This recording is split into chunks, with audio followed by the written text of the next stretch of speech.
It took him, and I did nothing. We were looking for a light in the dark. That's not a metaphor. My brother, Max, took me camping.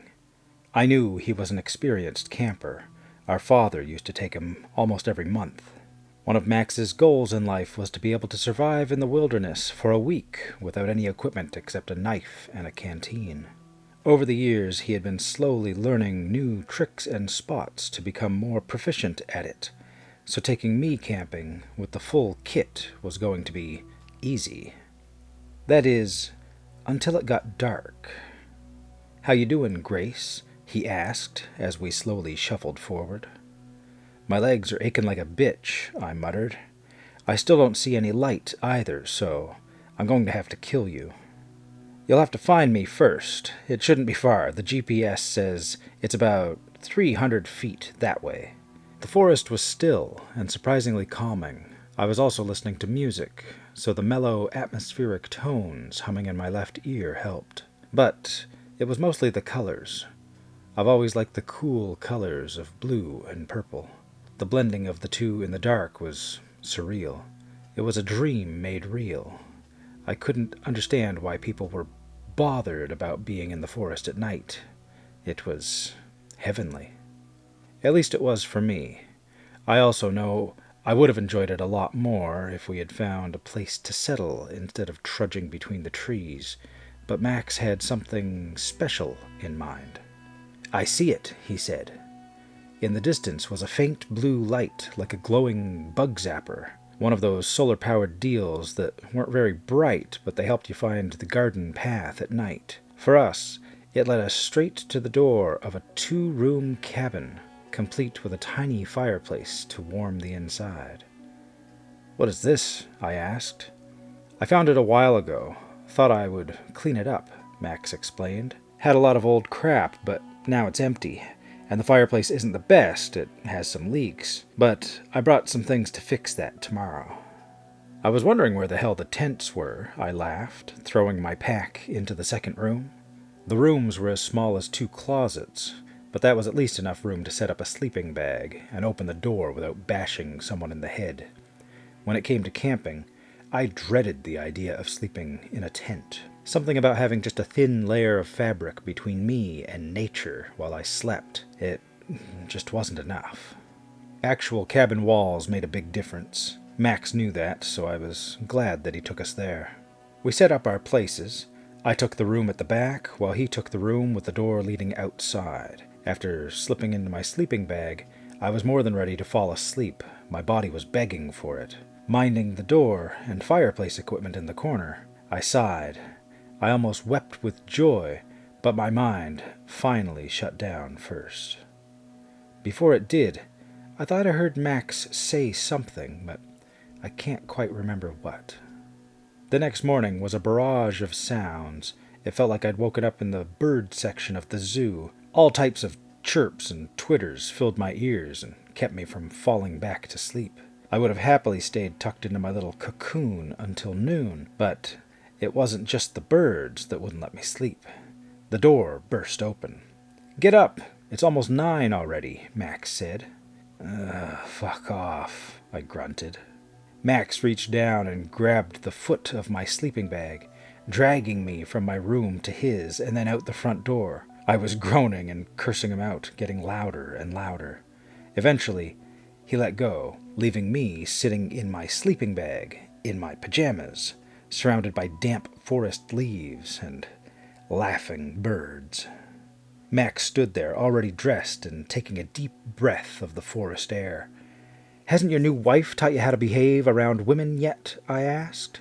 "She has, but you're not a woman. You're my sister." I'm going to repair the chimney," he interrupted. "You can collect wood for the fireplace." And with that, Max turned around and walked back to the cabin. "And get a lot. Need something to cook breakfast on as well." My stomach rumbled at the thought. After returning to the cabin and changing, I set out to gather a ton of sticks and twigs.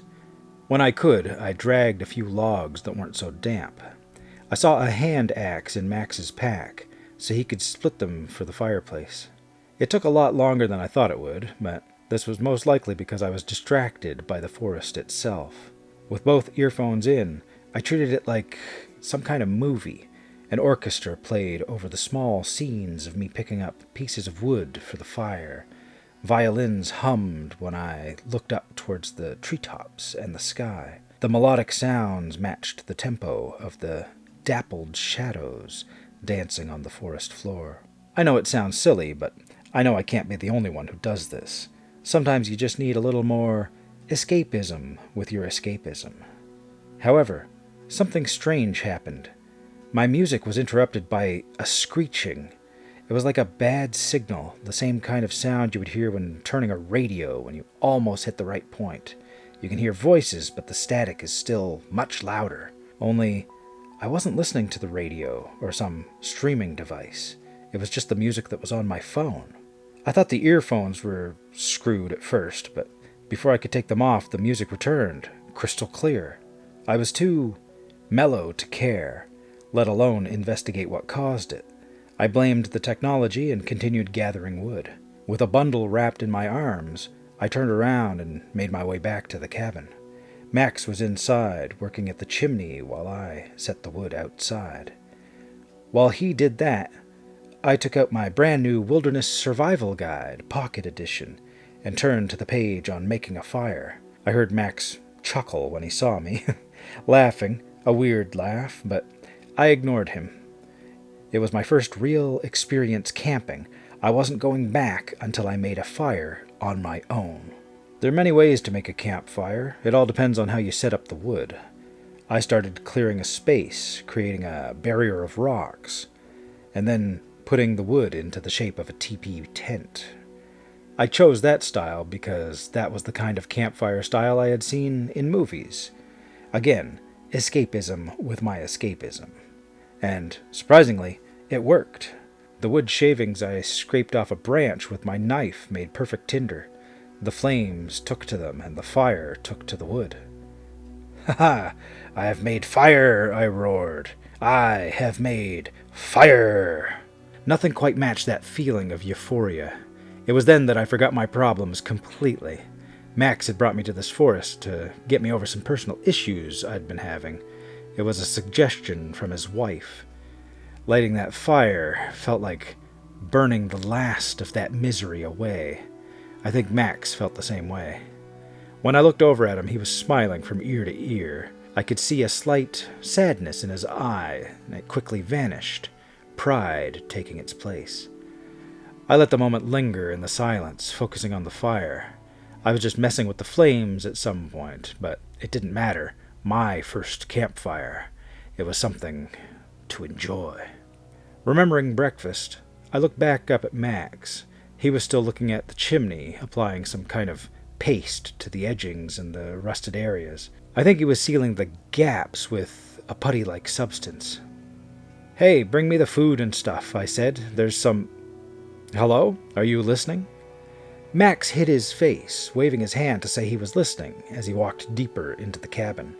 I looked back down at the fire and sighed. For a moment, I felt like a nagging child, but I let the feeling slip. Something I had learned to brush off after a few years of university. I was a basket of insecurities then. My phone buzzed in my pocket. I took it out thinking I got a text or something, but no, not a single message. I didn't even have any signal to begin with. Still, the phone buzzed strangely in my hand at weird intervals. I thought it was freaking out, but maybe it was some kind of virus or something.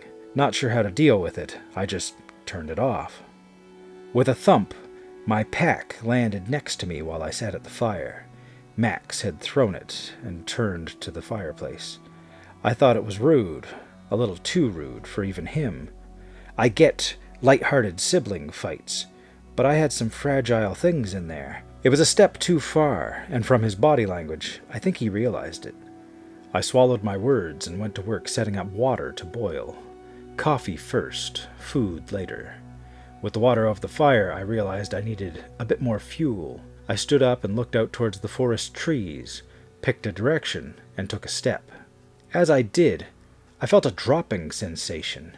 I thought I was having a panic attack, but I hadn't had any in years, which only worried me more. That sudden sensation where it feels like you've just woken up in a dark room filled with unseen threats. A tap was turned, and I began to sweat. I turned around to tell Max, but I saw him there in the doorway of the cabin, looking at me, arms at his sides. Max was sweating too, but he didn't seem to show any expression. He tried smiling at me, but struggled, and then he returned to neutral. "I'm struggling to breathe a little," I told him. "Not sure why," and it was in his eyes. They lacked any kind of humanity. The way he looked at me terrified me. It was the source of my overwhelming anxiety. "Max, what's wrong with you?" I asked. Are you sick?" Max didn't say anything. My phone started to screech in my pocket again. Even the sounds of nature around us didn't make sense. It was like it was playing in reverse and distorted. I felt isolated. In those brief seconds, I realized that Max didn't say a word when I returned, nor when I was making the fire. He was strangely silent the entire time. And it all felt so wrong. I had found the threat that was making me feel nervous. It was Max. The moment I realized this, the piece of damp wood in the fire popped, and Max ran towards me. He was fast, faster than I was by a long shot. His face seemed to twist in on itself. I panicked, frozen in place, until he was only a few feet away. My knees gave out, and the movement snapped me to attention. I hunkered down, his arms missing me and his body crashing over me. I fell too, but I had an easier time getting to my feet. He didn't. He seemed to scramble on all fours, pushing the ground wrong with his arms, causing him to slip on the mud. The longer I looked at him, the more I found mistakes, mannerisms that weren't even human. I ran to the cabin in a panic. There weren't any windows, just a single door. I would be trapped, but I would also be safe. I could have run in any other direction, but Max could outrun me. It wouldn't matter how much of a head start I had. I slammed the door, placing the plank deadbolt across it. My last glimpse of Max was him getting to his feet and looking straight at me. Shortly after, he was bashing against the door with the full force of his body. My breathing was ragged as I backed away. I felt an itching sensation as I heard the weird sounds he made as air was forced from his lungs. The breathing made me lightheaded. I didn't even react when I fell back. I just hit the ground, taking the fall in stride as I stared at the door. Tuning the thumps out became easier until the only sounds I heard were my heart pounding and the soft sobs that escaped my lips. I brought my knees up and hugged them, letting myself break while I was safe. When I calmed down, I tried to make sense of what was happening. When my body could obey instructions again, I told it to get up and search the cabin for something to defend myself. There wasn't much to choose from. Then I remembered seeing an iron fire poker sitting in the corner of the room back where I slept. It was rusty, heavy, and the only thing that could possibly be considered a weapon in here. I opened the door and found my sleeping bag and Max's bunched up in one corner, covered in blood and a pale arm sticking out. One of the fingers was crooked, missing the tip of a nail. I could feel something in me snap. My eyes instantly recognized the forearm before my mind that refused. A moment later, I closed the door, fire poker in hand. I couldn't tell you exactly how much time passed between that and what happened next. The day passed, I do know that. The warm light that did make it into the cabin had vanished. It felt colder. The thumps had stopped, but the imposter was still outside. I could hear it breathing. I could hear its steps as it shuffled around the cabin. I could hear it speak with Max's voice, talking about things like the weather and types of trees. It wasn't speaking to me, it was just speaking, imitating. I was starving. I knew I only had one real option, and it became a lot less possible the longer I waited.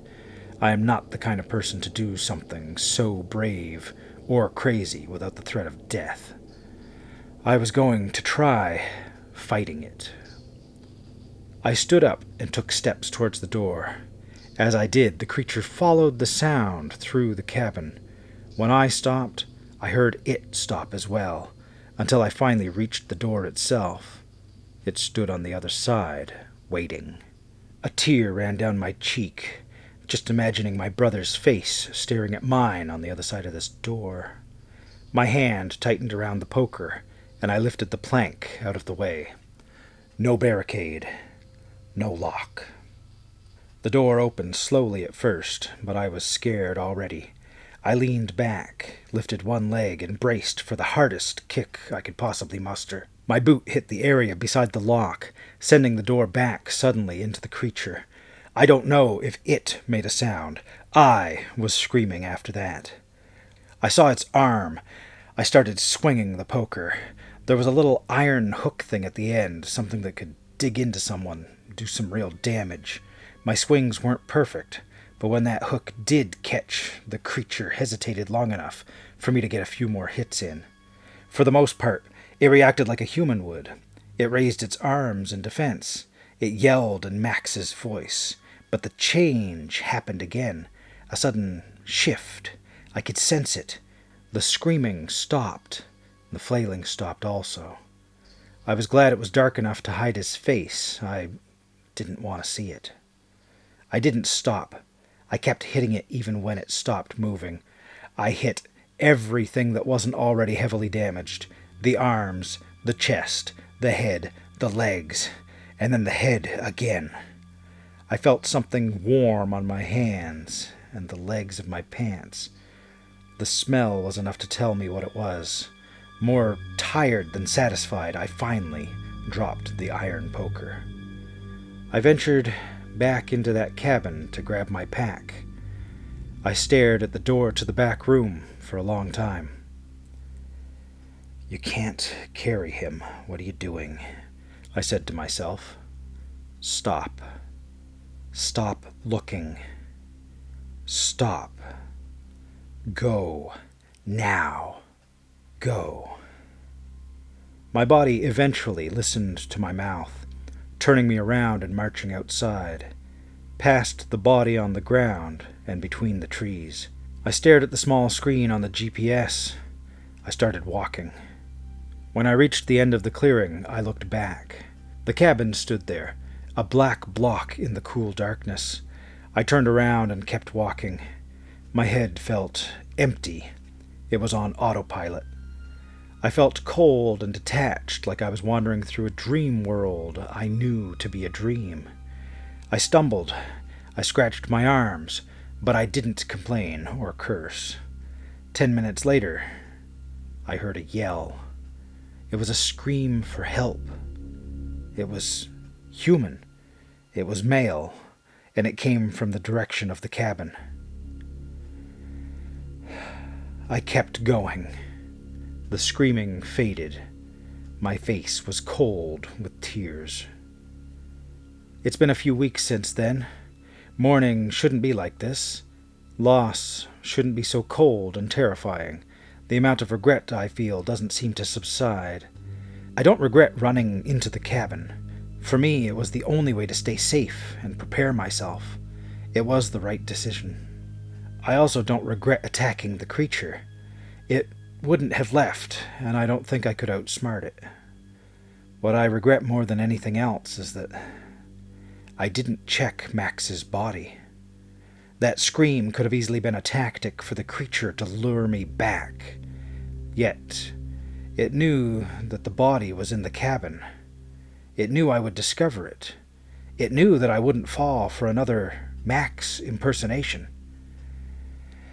It's possible that the scream was Max's, the real Max. It's possible that he was alive, just injured. It's possible that I left him to die at the hands of that creature, or something else. I tell myself so many times that the creature must not have been that smart, that it was trying to trick me because that's all it knew how to do. But I just don't know. I don't know. And that sickens me. It took him, and I did nothing.